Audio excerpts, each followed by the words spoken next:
Pesugihan mie ayam. Di sebuah desa kecil di pinggiran kota, terdapat sebuah warung mie ayam sederhana yang selalu ramai dikunjungi. Warung itu milik Pak Yono, seorang pria paruh baya yang dikenal dengan mie ayam lezat dan kuahnya yang harum. Warung yang awalnya hampir bangkrut, kini menjadi sangat sukses. Orang-orang dari desa, bahkan kota lain rela datang jauh-jauh untuk mencicipi mie ayam legendaris itu. Namun, sedikit yang tahu bahwa di balik kesuksesan mendadak ini, terdapat sebuah rahasia gelap yang disembunyikan Pak Yono. Beberapa tahun yang lalu, Pak Yono hampir menyerah dan berniat menutup warungnya. Namun, pada suatu malam, seorang pria misterius datang ke warungnya. Lelaki itu mengenakan pakaian lusuh dan wajahnya tersembunyi oleh topi besar. Tanpa berbicara banyak, lelaki itu duduk dan memberi Pak Yono sebuah buku resep tua. Ini adalah resep warisan leluhur. Dengan resep ini, warung Anda akan menjadi terkenal, kata lelaki itu dengan senyum samar. Namun, ada satu syarat. Anda harus memberikan pengorbanan kecil.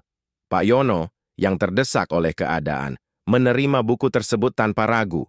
Dengan resep baru itu, mie ayam buatannya berubah luar biasa. Rasanya lebih gurih, kuahnya lebih kental. Pelanggan datang silih berganti dan warung Pak Yono semakin ramai. Namun ada yang aneh. Setiap malam Pak Yono merasa ada yang mengawasinya. Terkadang peralatan dapurnya hilang atau berpindah tempat tanpa alasan. Meskipun merasa cemas, Pak Yono tetap larut dalam kesuksesan yang datang begitu cepat. Suatu malam, seorang pelanggan muda datang dan mencicipi mie ayam itu. Setelah selesai makan, pelanggan itu mendekat dan berbisik, "Pak, ada yang aneh dengan mie ayam Anda. Rasanya berbeda. Setiap orang yang memakannya kehilangan sesuatu yang berharga dalam hidup mereka." Pak Yono terkejut dan bingung. "Apa maksud Anda?" tanyanya. Pelanggan itu menatapnya dalam-dalam. Mereka merasa puas dan ketagihan, tapi ada sesuatu yang hilang tanpa mereka sadari. Kata-kata itu mengganggu Pak Yono.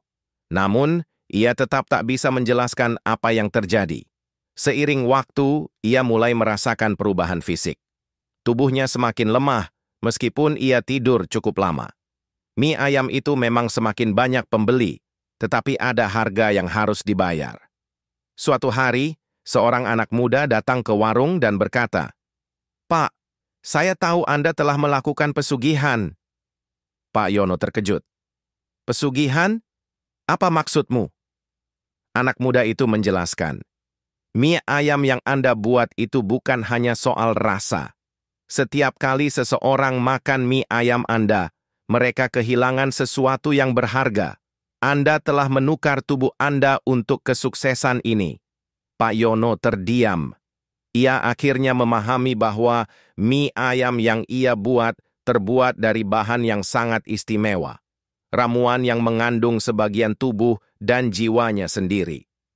Setiap kali seseorang makan mie ayam itu, mereka tidak hanya makan mie, tapi juga mengonsumsi bagian dari tubuhnya. Rasa ketagihan itu membuat orang-orang terus datang, tetapi mereka tidak menyadari apa yang mereka bayar dengan setiap suapan mie ayam. Pak Yono merasa dirinya semakin memudar, tubuhnya semakin lemah, rambutnya mulai rontok, kulitnya pucat, dan matanya kehilangan cahaya. Semua yang dimilikinya kini terkandung dalam mie ayam itu, dan ia terperangkap dalam siklus yang ia buat sendiri. Pada akhirnya, warung mie ayam Pak Yono tetap ramai, tetapi ia sendiri tidak lagi ada. Ia menjadi bagian dari mie ayam itu, terperangkap dalam kesuksesan yang begitu tinggi, namun mengorbankan dirinya sendiri. Warung itu terus berdiri kokoh, dan setiap pelanggan yang datang, tanpa sadar, telah mengonsumsi bagian dari tubuh dan jiwa Pak Yono. Penutup. Kisah ini mengingatkan kita bahwa keberhasilan yang datang dengan cara yang tidak jelas atau tidak wajar seringkali menyembunyikan konsekuensi yang besar. Setiap pilihan dan pengorbanan membawa dampaknya, dan terkadang kita harus membayar harga yang tidak terlihat untuk sesuatu yang tampaknya sempurna di luar.